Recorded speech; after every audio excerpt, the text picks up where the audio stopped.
Hello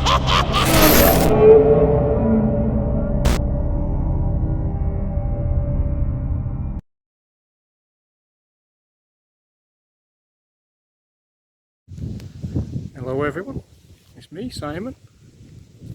I'm out with Lee today in High Bradfield. So if I spin round you'll be able to see somewhere in the background. So yeah, it's a beautiful place. Got some photos too. There's Lee. So yeah. Hello everyone, so I've had this for a beautiful building. There'll be photos too. Such a nice quiet place. Beautiful buildings.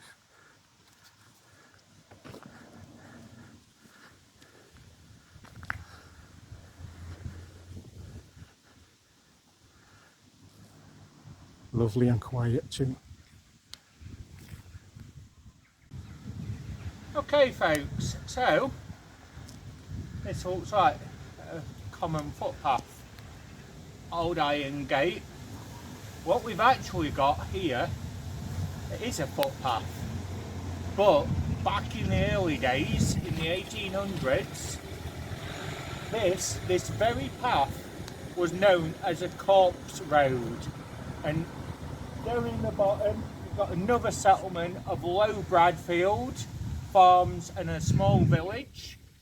This is the very road, the very pathway that the coffins was brought up to be buried in this very churchyard back in the 1800s, and maybe a bit before as well. But that's what this is. It's a corpse road, and a corpse road is solely where every coffin was brought to literally bury. I do like how that swings open with that noise. Just there, we've got not the photo cabin, but we've actually got the watchtower house, and that was to stop people from stealing the bodies for medical science. Now, I don't know where they are folks, but in here there are a number of graves from the Sheffield floods as well. Look how beautiful that weather is. Wouldn't think it's October, would you? Lovely and warm. A very long walk, but it's been worth it just to bring you this journey. It's a walk that's worth it. A cremation spot there. Here. Perfect timing.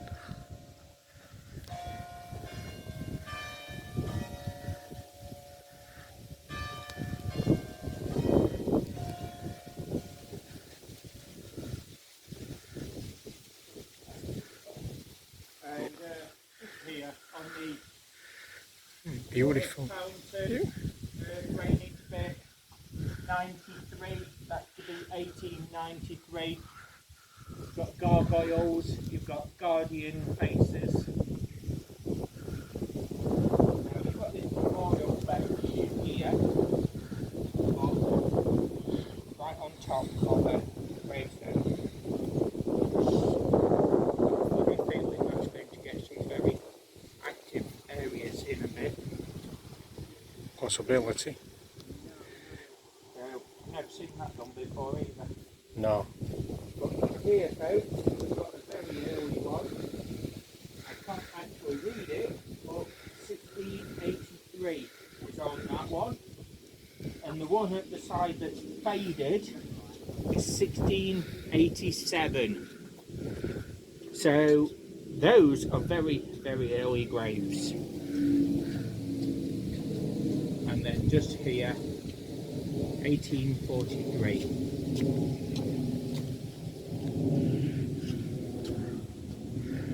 So this one again is unusual. Lies the body of Joseph Beaver, who died, but there's no information. So we don't know how old Joseph was. where he died, where he's from. We just know Joseph Beaver was died and buried here. And just over here, we've got this one. Esther Ferry, or Esther Flex, buried May 13, 1742, age 7. So there's a bit more information on that one. Got a 1926 one there. But again, that's unusual on that, but there's no information. And there's another one here. Written in little, date of E.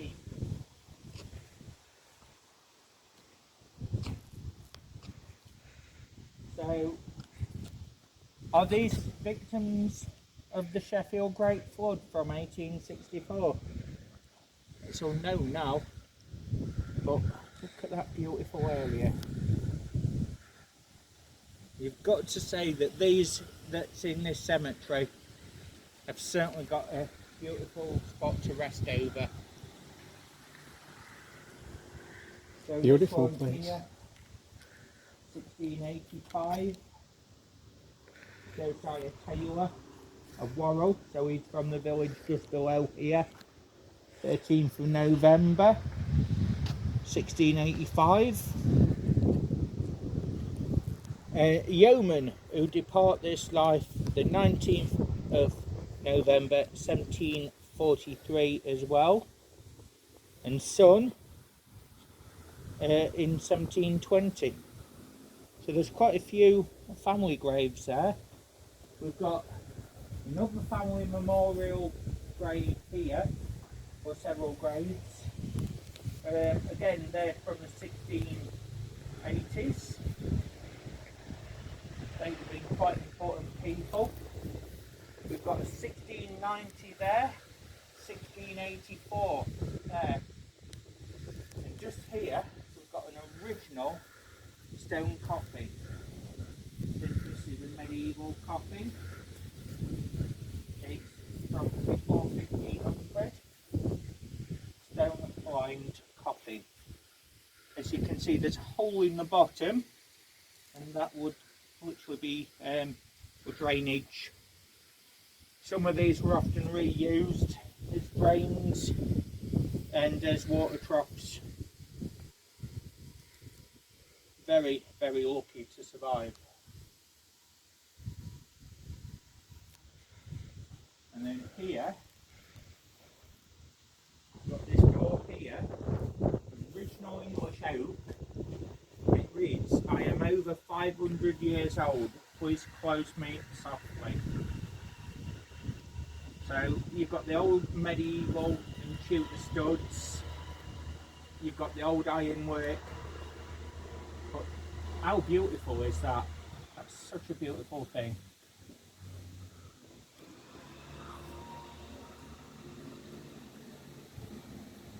We've got another memorial bench on another tombstone here. There's quite a few. There's random graves over there, so we will have a bit of a walk around in a moment.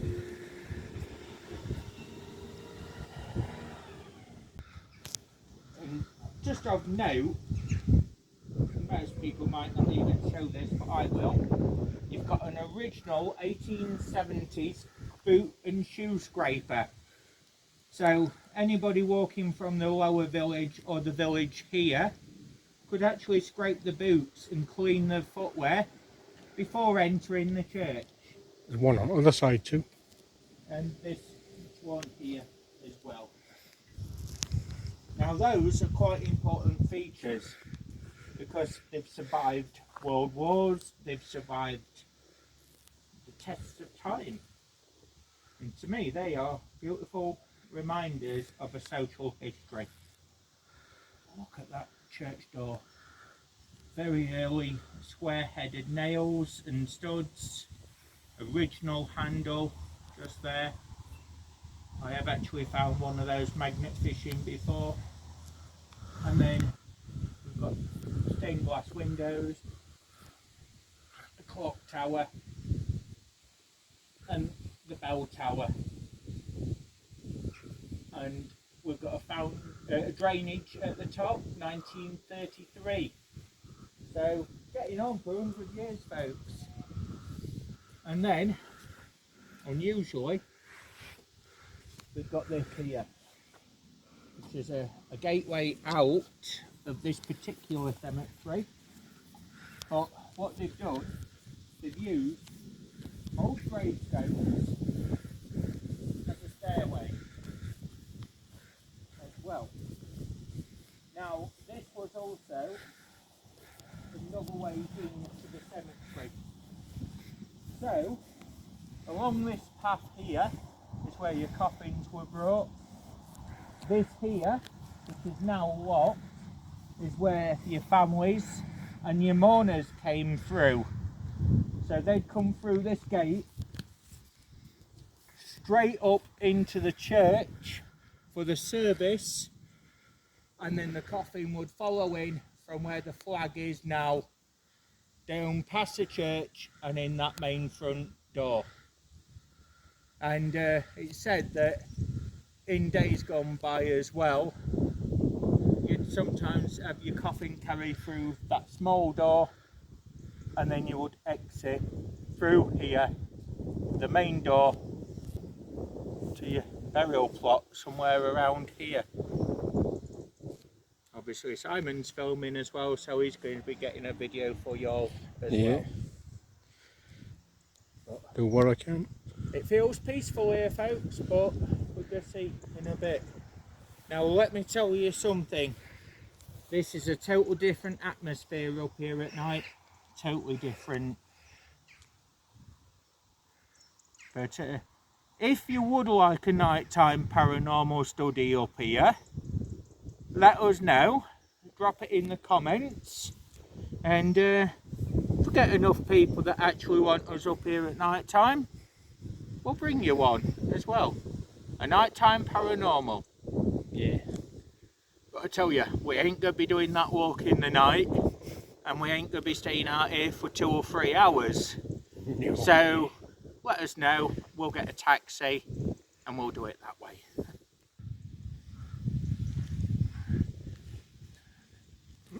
$1867. That's an old clock.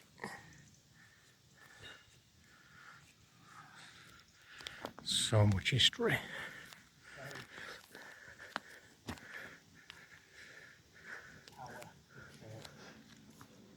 So this is an unusual cemetery, folks, because we've got this lower half, and then we've got this bit in the middle.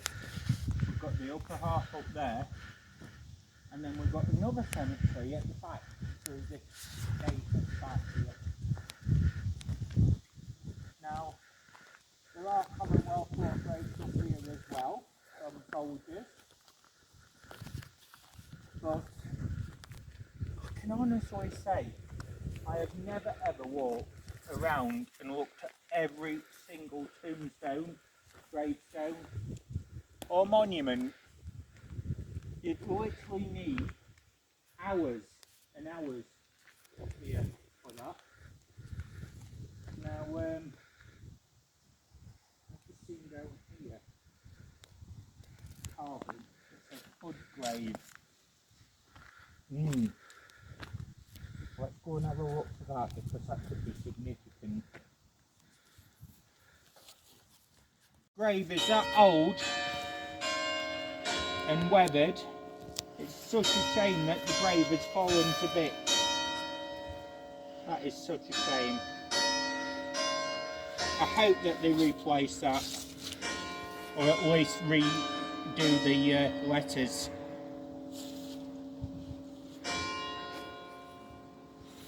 Joe Ibbotson, Eva Ibbotson, no other information.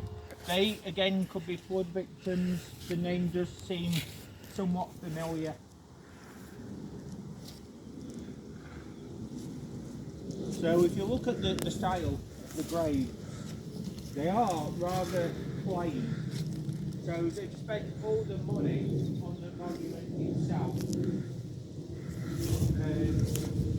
rather than actually decorating the graves. Now we've seen a sign that says Hood Grave, and I don't know what it is, so I'm just having a little look around to see if we can find it. 1863 on that one.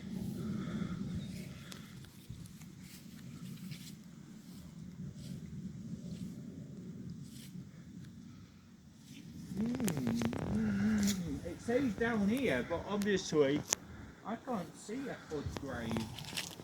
So what is the Hood grave? Here we've got this graveyard tombstone, and I'm not joking, name Ebenezer Crapper. Now that name is 1852, and in Sheffield, famous. You've got another one there. You might be able to read the tombstone better than I can. But they had a brickworks in the area, and a descendant of theirs was Thomas Crapper. And I've seen bricks that say Thomas Crapper, Locksley, Sheffield on them. So these are the ancestors of that family. Very important. Also designers of the flushing toilets. That's where the term comes from. Yeah. Very new. Now the graves up here, 2016, 1999, 2000, 2021. So, out of respect for the families of the area, going to actually stay clear of this one. But it's just there. So you got the new, the old, the older, and then a monument at the top, which we'll go and have a look at. But again, there could be activity here. There could well be. And these people may be able to communicate better because they're going to know what technology is. Yeah. They'll be used to it. Well, everyone, we've just walked through all over there, and we've come across another part, which is over there. So there's quite a we've lot. got another cemetery there. There's a big war memorial up in the centre with the big cross on it. There's this gap, and very unusual, there's a further cemetery at the back, which I can't remember, to be honest. But we've got this here. So this area here is destined to be a burial ground at some point. Now, some of those graves are from 1940. There's one down there with a cross on it, down that way. And that's actually unusual because it's 1993. And normally you don't get taller graves due to health and safety of that date. But what's the cemetery? One. So this is the War Memorial one. It's in Pride of Place in the middle. Those are the names. World War II. So yeah, Pride and Place in the middle. There's a wooden one.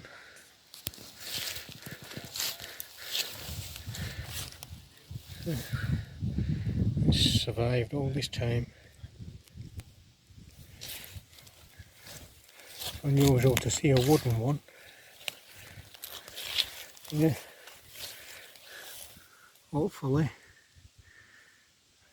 maybe you'll get a stone one. But still, survived all this time in amongst all these, which are stone. Goes all the way down there, around.